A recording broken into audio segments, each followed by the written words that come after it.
Guys, it's your boy MJ, and today I'm doing a video of traders and rumors.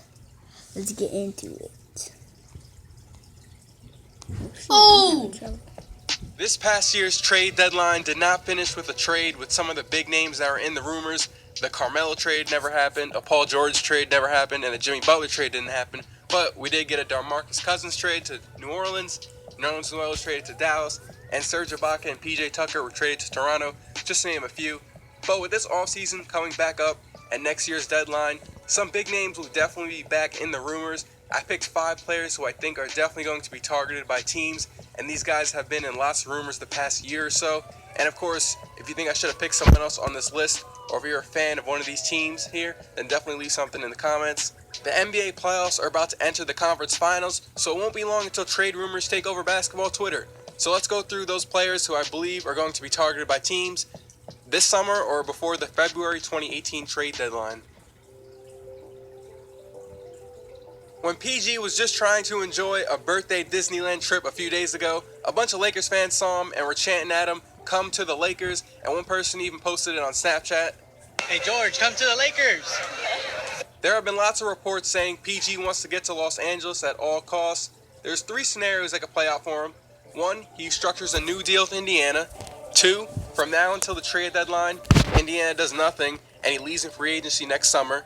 3, the Pacers front office decides to trade him before the February deadline so they can at least scoop up some draft picks and players. Paul George has told the front office he wants to stay in Indiana. He even said in a live interview on ESPN during the All-Star break that he would like to stay, but there have been conflicting reports saying the opposite. A lot of people are expecting him to be out of Indiana either this summer or the next one and join up with the Lakers or another team. The Lakers trade rumors have picked up a lot of steam. Magic Johnson went on the Jimmy Kimmel show and said if he saw him walking around Los Angeles, he would basically wink at him to let him know he wants him to play in Los Angeles. He can't technically say he wants Paul George to come to the Lakers because it would be tampering, and that isn't allowed in the NBA. Former Lakers head coach Byron Scott went on the radio and said, "I would deal some of these young guys and get Paul George."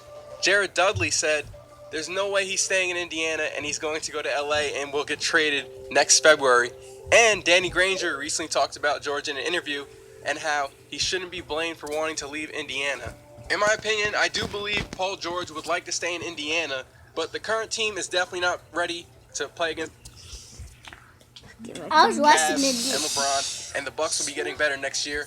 When all NBA teams are officially announced soon, the media decides whether or not players make it onto there. And if the media votes Paul George onto one of those teams, he's applied for an extra $75 million in salary if he stays in Indiana. So that is definitely something to look out for. CJ McCollum got in on the Paul George free agency / trade rumors on Twitter. He replied to someone on Twitter asking him, who does he want? Okay, let's read what he replied.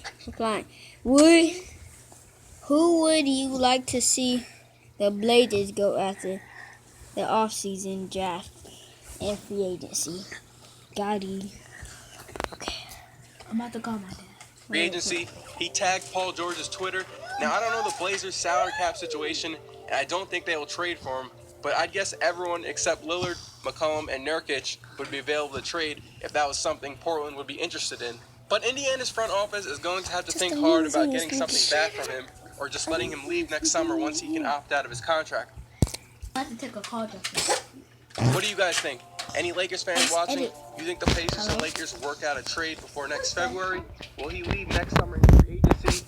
Do you think he'll stay or go to a different team? We'll trade for him. Let me know. Let's go to our next player, Jimmy Butler. You get up to me. The Bulls are probably the most confusing team in the NBA this regular season. One game they're all locked in and they look like a pretty good basketball team. Then the next night you say to yourself, this is a lottery team. They beat the Cavs 4 times this year, sweeping the series, but barely limped into the playoffs.